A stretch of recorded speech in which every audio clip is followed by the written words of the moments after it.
Sa nangyaring hearing last time na pinangunahan po ni Senator Amy Marcos, nabanggit niya yung tungkol dyan sa Red Interpol at Red Diffusion. Sabi ni Senator Amy, kung sakali bang hindi tayo susunod dyan, ano bang posibleng mangyari? Ano bang sanction? Ano nga po ba ang diplomatic consequence kung hindi po tayo nakipagkasundo sa inilabas na Red Diffusion, itong Interpol?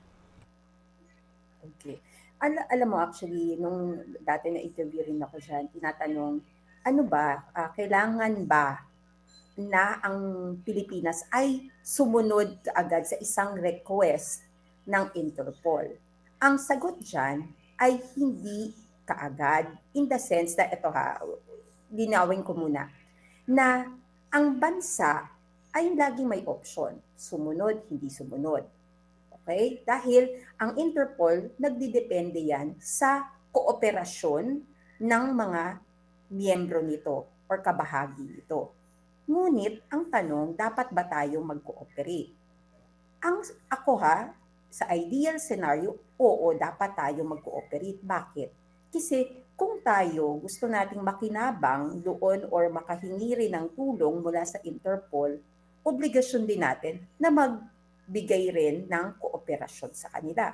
Halimbawa, humihingi tayo ng tulong tungkol sa mga kababayan natin na halimbawa na naiipit sa isang lugar or nasasubject sa human trafficking or yung sa mga terrorist acts, syempre hihingi tayo ng tulong. Hindi naman pwedeng hihingi lang tayo ng tulong, pero pag tayo ang hiningan ng tulong, ang sasabihin natin, ay, ayaw namin tumulong sa inyo. So yun ang dapat siguro nating maunawaan dito. At yan din ang paliwanag ng palasyo na kung hihingi tayo ng tulong sa kanila, pwedeng iisnabi na nila tayo. Dito naman po sa naging pahayag po no, ni E.S. Bersamin, tinawag po nilang privilege yung mga presidential communications, yung cabinet discussions, maging yung ilang mga diplomatic at military documents, kaugnay po na naging pag-aresto sa dating Pangulo noong March 11.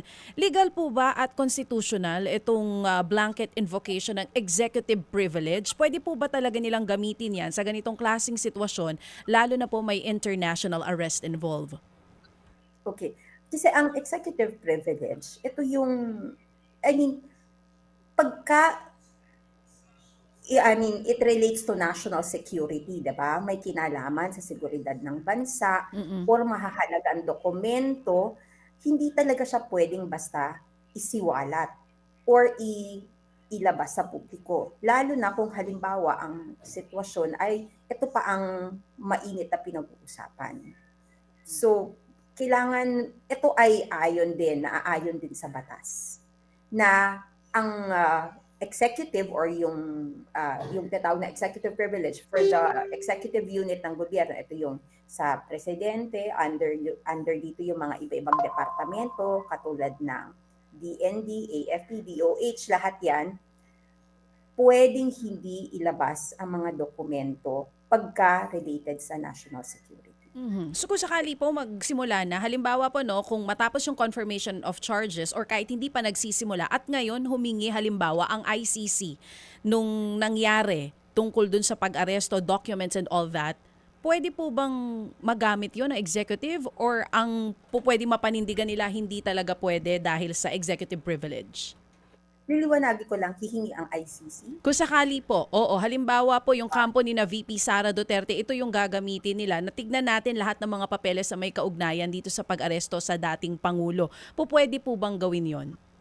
Okay. Gusto ko munang liwanagin dito. Ang ICC kasi, hindi siya masyadong, okay, meron na kasing desisyon doon sa Lubanga Dilo case ang ICC na hindi hindi dahil merong tinatawag na infirmity or merong konting problema doon sa proseso ng pag-aresto, ibig sabihin nito wala ng karapatan or jurisdiction ang ICC na tingnan yung issue or dinggin yung kaso.